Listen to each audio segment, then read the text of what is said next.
guys, let's do paper analysis of July 21 of law paper, which is paper number 2. So ये paper जो था ना, इसने हिला के रख दिया पूरी हिस्ट्री को, पूरे सीए फाउंडेशन की हिस्ट्री को हिला करके रख दिया। तो आज तक 6 अटेम्प्ट्स हुए थे, बट जो इंडियन कॉन्ट्रैक्ट एक्ट था उसका जो फिफ्थ एंड सिक्स्थ यूनिट जो था, वहाँ से कोई क्वेश्चन नहीं आए थे, बड़े क्वेश्चंस लाइक 5-6 मार्क्स के, 7 मार्क्स के। बट इस बार वहीं से आए, कंटिजेंट कॉन्ट्रैक्ट के ऊपर 6 मार्क का, 6 के 7 मार्क्स का क्वेश्चन बन गया। उसके ऊपर से इंस्टीट्यूट ने पूछ दिया और उसको टीचर्स कुछ इंपॉर्टेंस नहीं दिए थे, बोलते छोड़ के जाओ करके। बट कुछ लोग, मैं तो उसके एग्ज़ाम के पहले वही कर रहा था और वहीं से क्वेश्चन आ गया एंड आई रोट इट। तो इंस्टीट्यूट कहता ही है कि expect something unexpected from ICI। तो वेरी इंपॉर्टेंट कि आप सब कुछ करके जाओ। मैंने कंसिडरेशन जो यूनिट था इंडियन कॉन्ट्रैक्ट एक्ट का, उसको बहुत अच्छे से किया था, बट वहाँ से क्वेश्चंस आए नहीं, एक भी क्वेश्चंस नहीं आया। और जो उसका थर्ड यूनिट है, वो भी उसके ऊपर ढेर सारे क्वेश्चन बनते हैं, बट वहाँ से भी कोई क्वेश्चन नहीं आया। मतलब पूरी इंस्टीट्यूट ने पूरी गेम ले ली सारे स्टूडेंट्स की, सारे टीचर्स की।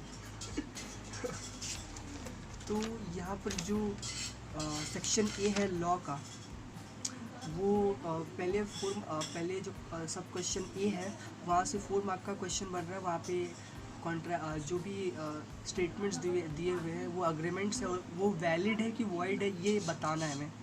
तो वहाँ से मैं 1-1 मार्क मिलता था। वहाँ पे 4 स्टेटमेंट्स थे। फिर वहाँ पे क्वेश्चन नंबर बी जो है, वहाँ पे ये यूजुअली ये क्वेश्चंस MTP RTP में फ्लैश हुए थे सब क्वेश्चंस। तो ये मतलब बहुत ज़्यादा इजी क्वेश्चन था ये, इवन मॉड्यूल में भी था ये क्वेश्चन नंबर बी जो है क्वेश्चन नंबर 1 का। उसके बाद रिस्क प्रीमा फेसी पासिस विद प्रॉपर्टी, ये 4 मार्क का क्वेश्चन आ गया था।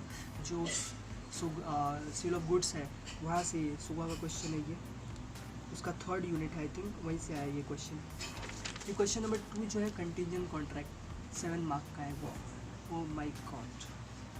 फिर LLP से 5 मार्क का क्वेश्चन आया है, सब क्वेश्चन जो बी है क्वेश्चन नंबर 2 का उसका। उसके बाद क्वेश्चन नंबर 3 जो है, उसका ए पार्ट जो है 6 मार्क का है वो। उसमें जो सेकेंड यूनिट है सेल ऑफ गुड्स एक्ट का, इम्प्लाइड अथॉरिटी थी ना, उसके ऊपर क्वेश्चन बना है यहाँ पे।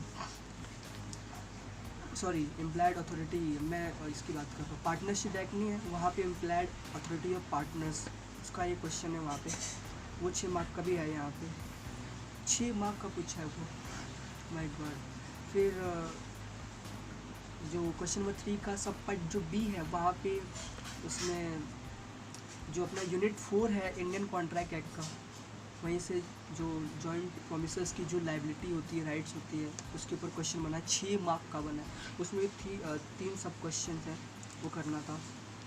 देन अनपेड सेलर्स के क्या राइट होते हैं, वो क्वेश्चन नंबर 4 में पूछा गया है। और उसका जो क्वेश्चन है, क्वेश्चन नंबर सब पार्ट ए में पूछा है वो क्वेश्चन कि अनपेड सेलर का क्या राइट है।